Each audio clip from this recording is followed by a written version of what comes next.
A member of the band, Buddy Wasisname and the other fellas, is our guest today on SMA Radio. Wayne Chaulk is one of those other fellas who travels across the great country and beyond sharing Newfoundland's music and comedy. Wayne Chaulk, along with Kevin Blackmore and Ray Johnson, our Newfoundland troubadours, have created musical gems such as Saltwater Joy, a song that stirs up so much emotion when we listen to it. A beautiful song. So let's listen to Sarah and Jackson's conversation with Wayne Chaulk. Good morning, Sarah. Oh, good morning. Good morning. Wait, he said, anyways. Can you introduce yourself? Me? Yes. I am Wayne Chaulk of Buddy Wasisname and the other fellows. That's me. Okay. What's your favorite song of the bands to perform? Oh my God, we had about 100 of them. Now I got to choose one. I'll choose three. Okay. Okay. Okay. My favorite to perform is Saltwater Joys. I wrote that song in 1989, I think it was, and it's every time we play it goes over well in the show. And another one I love performing is Sarah, and that's a traditional song that Ray came up with, and we play it. It's a cappella. We sing it without music. And the other one I really like is You Happy by Buddy, because it makes everybody happy and you want to jump around the stage and have fun when you play it. So that's three, okay? One from each of us. I'm a diplomat.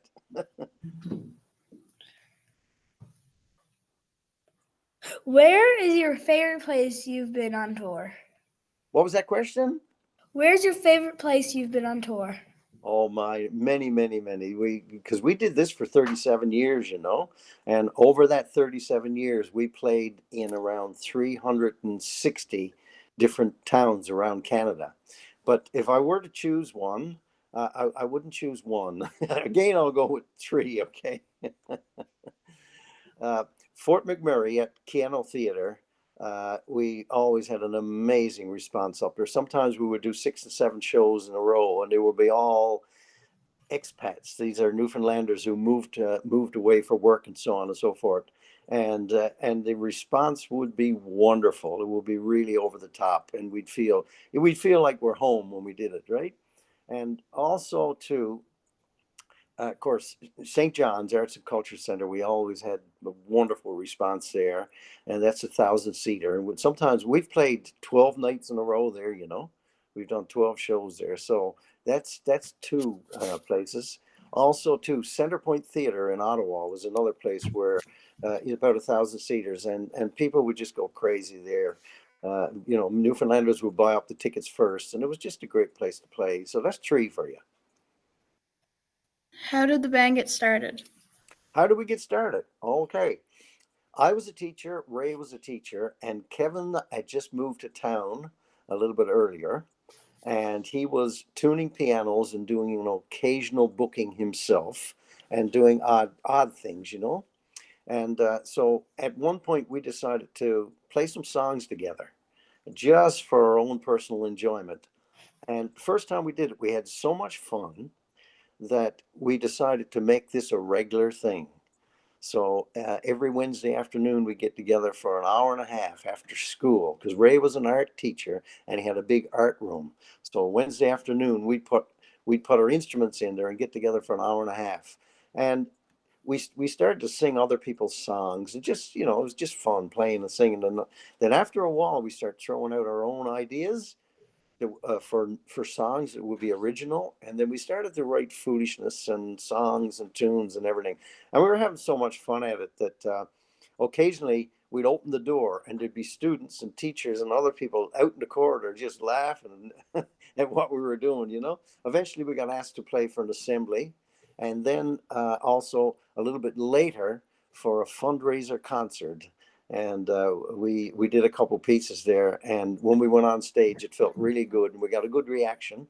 So after that we would take the occasional booking, and before you know it, we got to the point where we were doing so well that Ray and I could give up teaching. So basically that's how it started. Yeah. What was your thought process while writing Saltwater Joys? Saltwater Joys was a song that wasn't premeditated. By that I mean it wasn't planned. It wasn't a song that I wrote a whole bunch of ideas that I had to write a song. Because generally that's what happens. You get a little bit of inspiration and then you make notes and thoughts and feelings and inspiration. You put it on paper and then you put it together like a puzzle more than anything, you know? But Saltwater Joys was the other type of song that just came to me like a gift. And I had been in Toronto on tour for 18 days at the time, and it was really hot, warm, an awful lot of people every single night, and it was all wonderful. But after 18 days, I said, "Oh, I long to get home and get out on the salt water, back home," you know. So I came home and took my little when I arrived home, I took my little rowboat and I went out on the point of land here in Charlottetown, right out on the point, and the song just started to flow. And I actually sang most of it to myself. Certainly the first two verses, you know. It came just like this, just to wake up in the morning to the quiet of the cove. And it kept going. And so there it was. Now I got to try to remember it. So I had to roll back in very quickly, get a pen and paper, pick up my guitar. And I'd say within 2 hours, the song was finished. So it wasn't a labor of work. It was more like a gift to me. It was, like it was so easy. So and though I think those are the best songs because they're like totally inspired as opposed to slaving to make a song. So does that answer the question? Yes, it's perfect. Way to go. That was my turn. What was your thought process? No. Oh, sorry. I just that one, bud. Haha. Where are you from? Me, I was born and come by chance. I came by chance. And I was in hospital for a week. They put me on a train to Port Blanford and then in a motorboat. And I came to a little town called Charlottetown, which is right in the center of Terranova National Park. There's no other town inside the park. And I lived here till I was 17 years old. I went to Memorial University for 5. And then I got a teaching job in Glovertown. And eventually I built a house in Charlottetown, which is only 20 miles away, 20 kilometers away, and this has been my home since. Because when I started with Buddy Wasisname and the other fellas, most of our bookings were on the mainland, and I'm only an hour from the airport, so it was perfect. So I could go out in the mad world for weeks and perform, and then come home and have the peace of a little small town inside of a national park, and life was wonderful. And I'm still here, except occasionally I'll travel and so on. What is a tour memory you'll never forget? A tour memory I'll never forget. There's been so many, buddy. I tell you, I'm not going to give you three this time, but we had one time, and it was a convention in Winnipeg, and we normally what we do is we fly a day early, so we got lots of time, for interviews and sound check and so on and so forth. But because of our scheduling, we had to fly and play on the same day. On the way, we were on two different flights where they had engine problems on the plane. And so we were late arriving at the airport. We were late, and it was probably 400 or 500 people sitting there after finishing their meal, waiting for the entertainment. The stage was all set up, and we arrived and kind of grab our guitars, tune it very quickly, pop up on stage, and start performing. So that was the beginning of a tour that I won't forget. Because then next night we're in another city and so on and so forth. So when you start off with a situation like that right at the beginning, it's a hard way to start. So that one comes to mind, yeah. Do you have any advice for upcoming musicians? Upcoming musicians. Okay. Well, if you feel you have this really, really strong desire to play, sing, perform, and write, and so on and so forth, and you're passionate about it, just stick to it and do it. And if you're inclined to want to write your own and be an original artist, which I think is the way to go, it's the best way to go. What you should do is every little idea you get, every little piece of inspiration, write it on paper and keep those little pieces of paper. Have a folder. Have it on your phone. Have something set up. Don't ever throw anything away, because it's a terrible loss later on when you're writing songs and so on and so forth. But if you can go back through your file, however you filed it, and pull out little bits and pieces, then you're way ahead in the game. And also too, like, when you're inspired to write something, you get a little piece of information, you get a line or two, and it feels really, really good. That's a gift from somewhere that we don't know anything about. And so you collect all those little gifts, and that's these are parts of the puzzle, that's going to create a bigger picture later on. So that's one of the things that I would tell you. I could go on and on, but we'll keep this brief. Um, do you see yourself making or releasing more music? uh, Not yes, but not entirely certain at this point, because we've got 20 albums right now, and I think it's 17 of them are, you know original music for the most part, with some traditional in there. So we've done an awful lot of creating, right? And we're all still writing. All three of us are still writing. And whether we do another album as a group, we're not 100% certain. I think we'd all like to, but right now we're calmed down, considerably, and we're not so active, and so we're not rushing into it. But I'm still writing. Not It's not like I'm working really hard at it like I used to have to, because the pressure was always on us to write songs so that people would say, yes, that's fresh material. But now we're resting on our laurels a little bit, but still I'm writing and playing, and we'll see what happens down the road. Do you find yourself getting recognized a lot in public? Yeah, and I don't mind that. I don't seek it. I don't. That's not why I do this, But when somebody smiles or somebody waves or somebody wants an autograph or a handshake or something like that, it's okay, because we put ourselves out there to the public and say, here we are, this is what we do. Come see our shows, buy our CDs. So why would I then try to hide from people when they walk up and say, like, I like your songs, or I don't like your songs, or whatever. So it's okay, yeah. And I do get to recognize a lot, and it feels okay. I don't go around in dark glasses all the time and funny hats, so I don't be recognized. Right, it's not that big. At what point did you realize you were getting a lot of attention?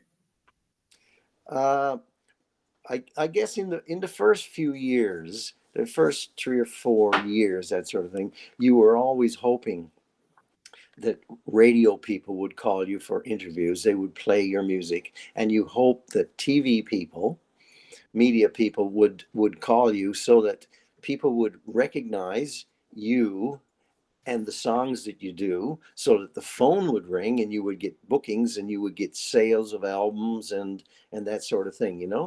And when that happened, so we would appear on CBC on a supper hour show, or NTV, or somebody else. After a while, just like anybody else who appears in the media, people start to recognize you, and that's the name of the game.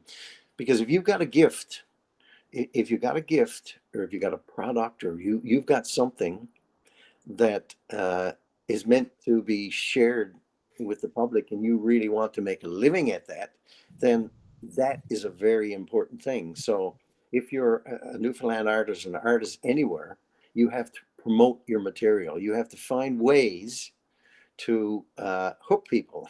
You have to find your music and buy it. If you're going to make a living at it. If you got a job and it's just a weekend thing and you're doing it for fun, that's good. You can stay hidden away. But if you're going to make a livelihood without applying for government grants constantly to support you, which we never did, then what you have to do is say, here I am, this is what I do, I hope you like it. And if you get enough people who say, I like it, I want to buy it, then you can have lots fulfillment from creating good songs and good entertainment, and at the same time making a living at it. Oh, where? 13. Okay. What's your least favorite song to perform? That's a good question. Well, I won't say least favorite to do. I'll tell you one of the most difficult ones to do was a song that my buddy Kevin Blackmore wrote, which is a brilliant song, and it's called Family Reunion. It's just that there's so many words in it and so many so many chords and so many twists and turns, and it's so fast and it's so comedic, and he's jumping around, and it's a wonderful song. But so I'll say that's a difficult one to keep the timing all right and all the instruments and all the vocals and everything in there like that. So that's sometimes the difficult, particularly on some venues the sound is not good and you get a lot of echo coming back at you. And when you got all of that going, when everything is happening in the song, some nights it's like a circus when you do it. So that's a tough one sometimes.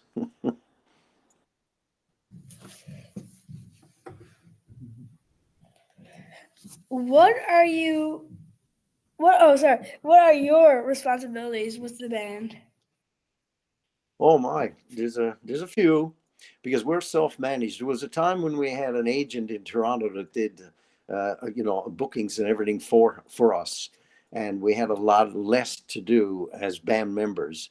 But then what happened is we got rid of him quite a few years ago, and then we took over all the duties ourselves.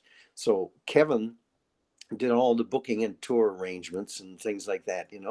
And me, I oversaw the finances of everything. So I was finance minister for the group, which involved an awful lot. And also, too, I oversaw most of the production of records, like a producer, an executive producer of the records. And that would hire musicians if we need them, and book studios, and schedule for when we played and which songs, throughout the day and all that sort of stuff. I did all that. And I oversaw all the merchandising for the band. And also too, I came up with most of the PR, like posters and ads and things like that. And so each of us had a lot of things to do, but for the most part, that's what I did. Besides the writing, I did an awful lot of the writing, as did Ray and Kevin. But that took an awful lot of time. The writing the skits, the comedic skits, and so on and so forth. So kept me busy. Oh yeah. Next. Where can people find you? Pardon? Where can Where they can find? people? Yes. Oh, yeah, we have a Facebook group, and that's one way that we connect with people. And also too, we have a web page, buddywassisname.com.